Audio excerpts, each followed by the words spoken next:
Hey guys, we are here in Tel Aviv, very beautiful office with a very beautiful view at Cotrader, and we had very busy days behind us. We met with two VCs. Can you tell Gary what happened today and yesterday? Yeah, sure. So we're at Labs. This is the office building that we work at, and basically the last couple days have been pretty busy with VCs coming on. We're just all at one time meeting with a bunch of the Israeli startup scene for cryptocurrencies, which is pretty big, especially in this Labs building. Buildings full of like crypto companies. And without mentioning any names, the VCs are pretty interested to come on because we have this kind of low hard cap, 10 million for with a maximum bonus of ending up to 20%, and that looks pretty attractive to them because of the multiples that would be implied and so on. Besides that, they love that we have a working blockchain MVP that's not just a web, like some JavaScript like webby thing, but a real working thing on Ethereum's Robson testnet. So yeah, they had a bunch of questions about security token versus utility token, how our product's working, and they just love seeing the demo. Very cool, very cool. And so we're gonna go live on next month. We had some minor issues with the demo, but now we have improvements. Can you tell about something? Yeah, there were some issues. Basically it was an alpha product. Now in next month we'll be closer to beta, and by August to be live is the plan. We may be ahead of schedule as well.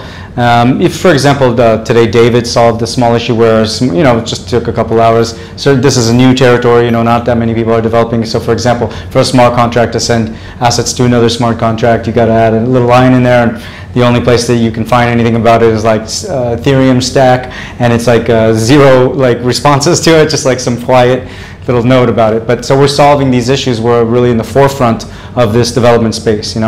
Luckily, our team has experience with developing real project, like Eli and our CTO. He's done, Crypto Fighters, which is like CryptoKitties, had real users, and that kind of experience with real users on the blockchain is really cool. Actually, he just got a mention in one of our competitors as a big guy in that project, so that's funny.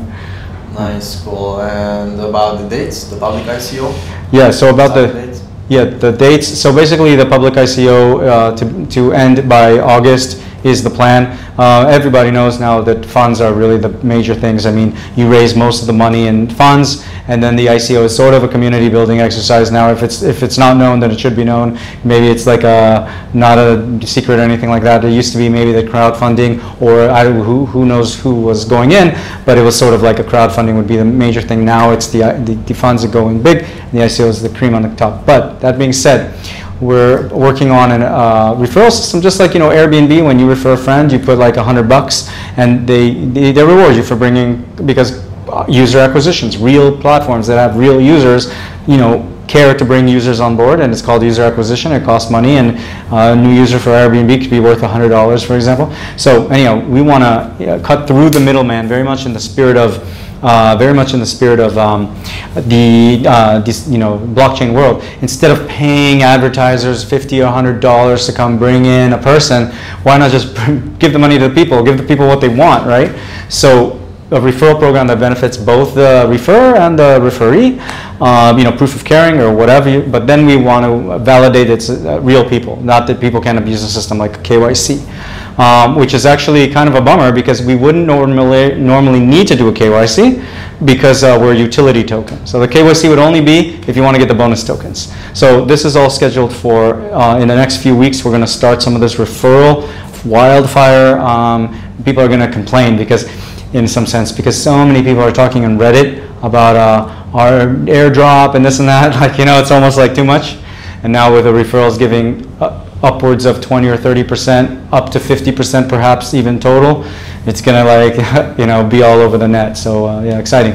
And what do you think about the market? That now the market is down, people investing more because let's say COT is gonna be cheaper because for now Ether is down. So basically it's gonna be cheaper to invest in Cotrader. Yeah, exactly. It's gonna help.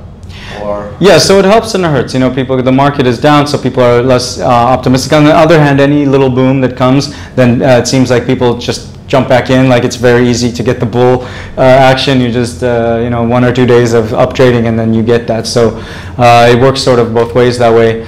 We haven't found like that the interest has changed that much in our project.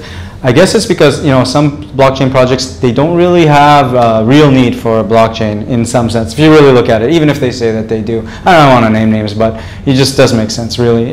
Maybe in some futuristic environment, but in our case, it's very apparent why blockchain is needed. People are looking for the killer blockchain app, and they're like, what is it? Besides Bitcoin, besides currency, what is it? Well, Ethereum has done governance and has done fundraising, but what about the actual fundraising for what? What's the actual product?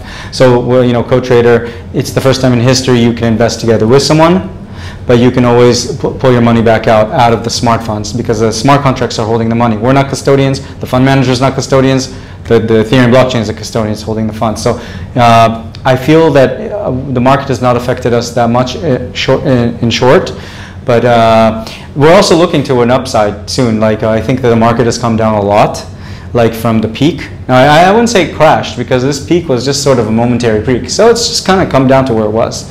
And now another peak can come at any time. So yeah, we just don't want to hold on to the Ethereum when it's at the top of the peak.